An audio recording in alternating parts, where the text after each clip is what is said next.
Taurus, kamusta kayo? Hope you're all doing well. And thank you for visiting my channel, 1111 Pinoy Tarot. This is a channel reading, not a one-to-one. So, hindi po lahat ay makaka-resonate or hindi po to 100% accurate for you.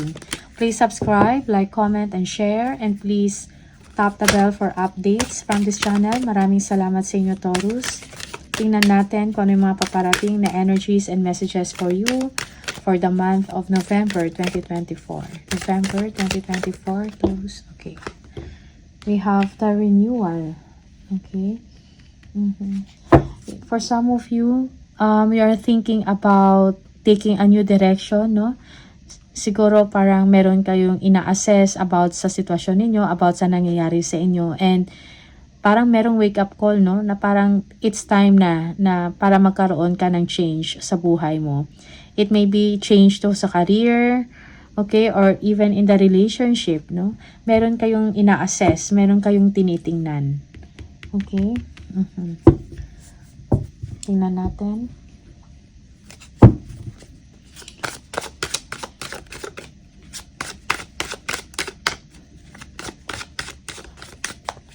You're doing self-reflection, no? About your situation, Taurus. Yeah.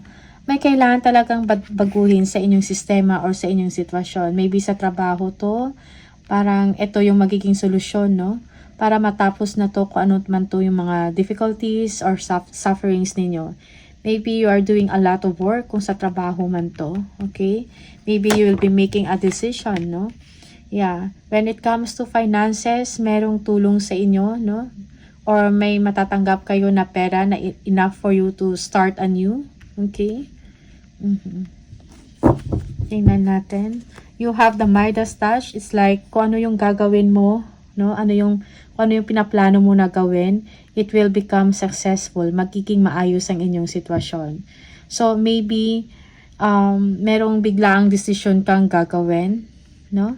Maybe you will be quitting so that you can start something new or make your own path, something like that, no? Yung iba sa inyo, meron dito separation or resignation. Okay? Tingnan natin.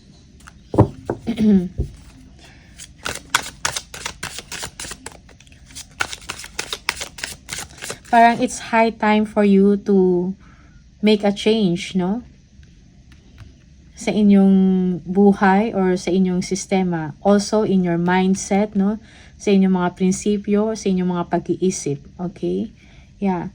This is meant to happen so that you can start something new, something solid, no? Something stable. For Taurus.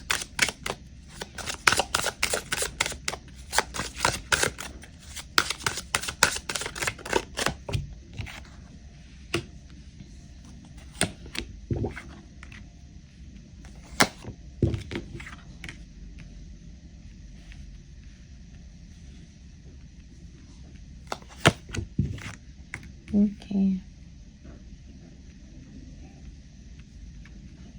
Alright, tingnan natin. Ano itong Queen of Cups?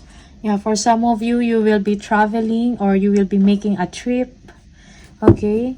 And parang kailangan mo pagtuunan ng pansin ang inyong sarili, no? Yeah, Queen of Cups. Also, when you are making a decision, you need to listen or trust your intuition. Your gut feelings. Queen of Cups. For Taurus.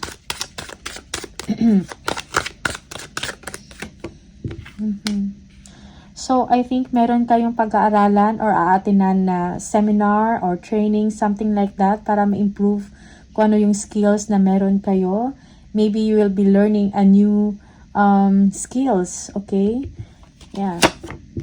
The Sun. And this is something na makapagbigay sa inyo ng enlightenment, no, in your situation. Maybe you are thinking about a new direction.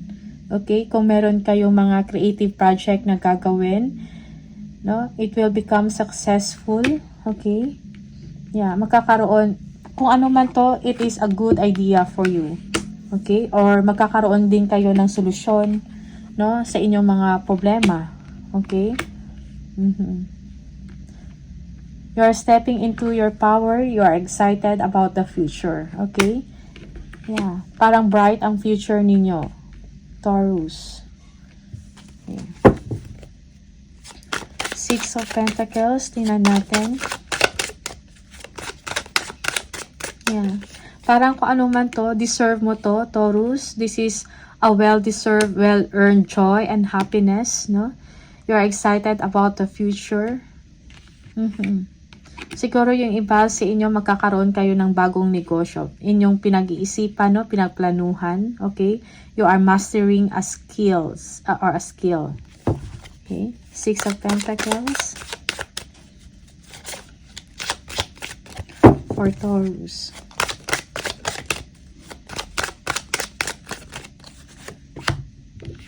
Yeah. Again, you are moving towards calmer waters. You are thinking about this, no? Maybe also you're thinking about this person, maybe a fire sign, or yeah, a fire sign. Aries or Leo, okay? The King of Wands. Okay? Yeah, for some of you, you will be yeah, you will be receiving attention or money from this person, okay?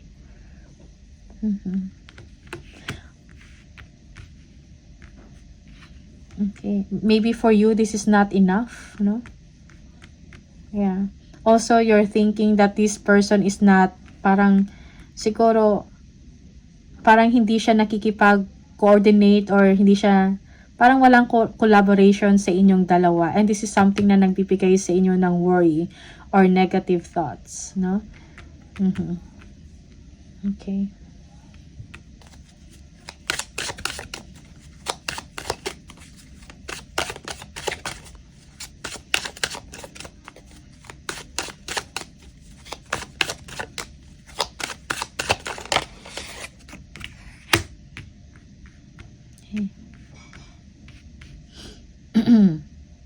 Yeah, yung iba sa inyo, meron kayong pinaplano, maybe a business to, okay?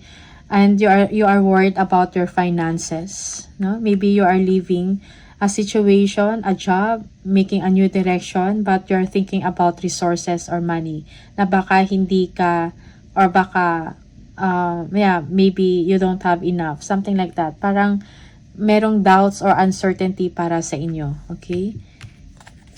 Eight of Wands. So, you need to balance your emotions, no? And you need to be, kumbaga, kailangan mo i-re-examine yung mga choices or decision ninyo. Okay? Yeah. Pag-isipan ninyo ng mabuti kung ano man to. But again, there is success and victory. Maybe an announcement, no? Or a communication that you will be receiving. This is about good news. Okay? It's like kung ano man yung pinoproblema ninyo, magkakaroon niya ng solusyon. Okay? Magkakaroon ng kasagutan. Tingnan natin the Knight of Cups. Yeah, for some of you, do not give up. Just move forward. Kailangan mo maging confident sa inyong sitwasyon. No? Yeah, also moderation is needed. Okay, most especially in your spending habits, no? For some of you.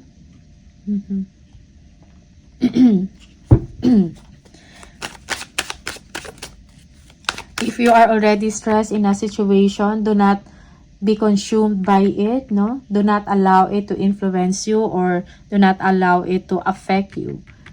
Okay? Yeah, kailangan mong, you need to remain patient, kumbaga. Okay? And also, be kind to yourself, not only to others. Knight of Cups, tingnan natin.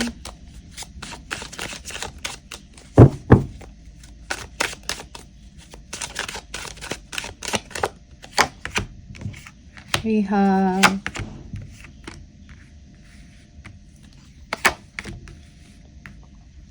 for some of you, there is a decision na kailangan ninyong gawin. Maybe this is about your family, okay?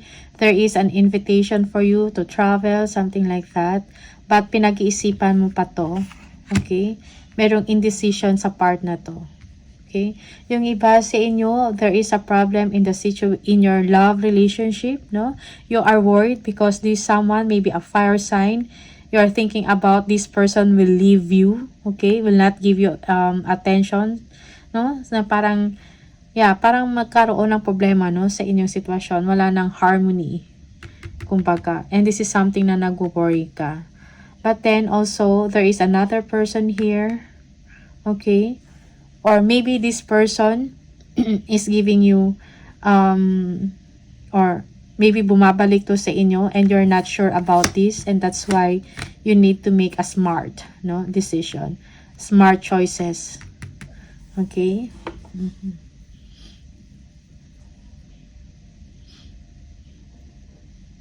Maybe someone also is inviting you to go out, but you are not sure about that.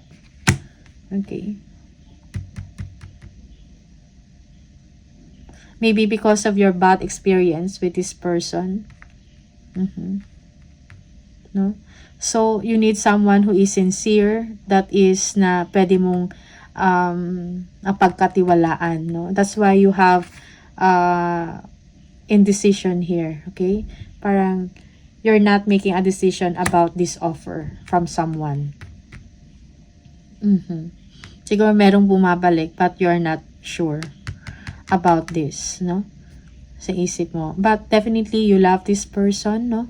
Meron kayong past. Okay?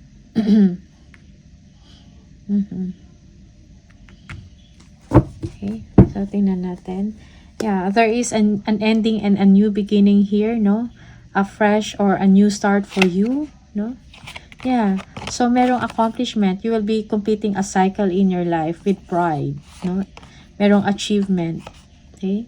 Also, Queen of Pentacles, the Chariot, merong travel for some of you. You need to be, kailangan magkaroon ng willpower and confidence, kumbaga, kung ano yung gusto ninyong gawin, no? Yeah. Okay? Merong Queen of Pentacles, no? For some of you, you need to be generous, okay? And make time sa mga tao na mahal mo or that are dear to you, okay? Yeah.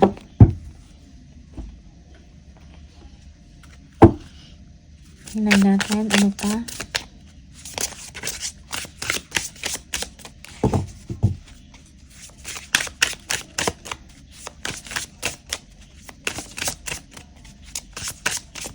Yeah, maybe also you will be receiving messages from someone making peace with you, no?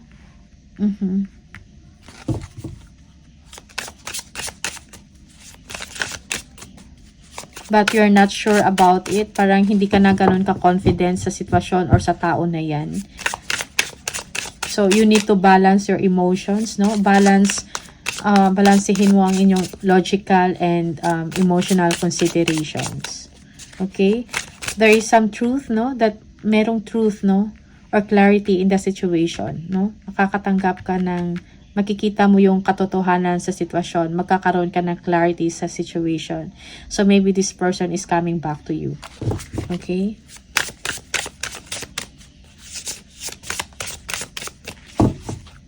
Taurus. Merong fertility. It's time to think about family, life, and children. Don't sacrifice family for career.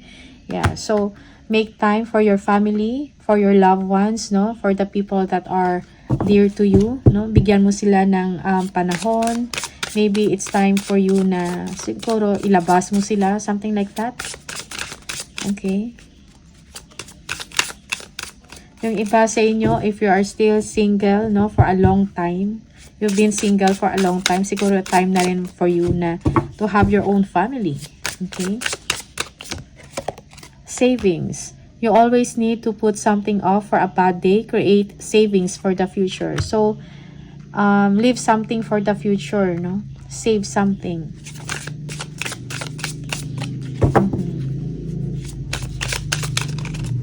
Create savings for the future. Merong duality. Do not forget about the dual nature of people. Don't lose your vigilance. Okay. So, don't lose your vigilance. Okay, so yeah, so you need to make a wise and smart decision para sa sarili mo, Taurus. If this is about love relationship or if this is about a career or trabaho, no? Yeah.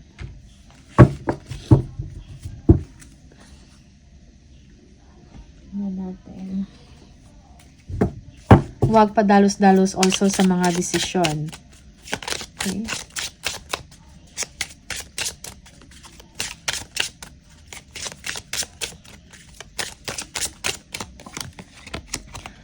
Ask for what you want. Let the universe and other people know what you need. Okay? New career. Your work focus is shifting in a positive, new, and successful direction. So, merong positive, no, successful direction for you when it comes to career, when it comes to your work. For some of you, you have, meron kayong bagong pinag-iisipan na creative project, or maybe this is a business na gusto ninyong umpisahan. That's why dinidevelop ninyo yung sarili niyo. Meron kayong, may nililearn kayo ng mga bagong skills, no? Yeah. Practice, practice, practice. With daily practice, you can polish your skills and talents and increase your confidence. Yes. So, yun na yun. Okay. Practice makes perfect.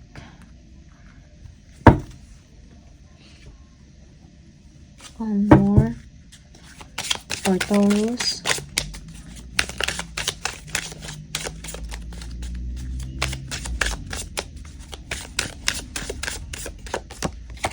Abundance mindset. If you think of your abundance as something that happens in the future, then it will always be one day away from you. See, feel, think, and speak of abundance as something you already have in the present moment, and that is what you will experience. Okay, so parang kailangan mo yung manifest, no? Pag-manifest ka ng prosperity and abundance, no? So, parang i-claim mo na yan and it will happen. Okay? So, Taurus, these are the messages for you. All the best. Maraming salamat and see you on the next video. Bye!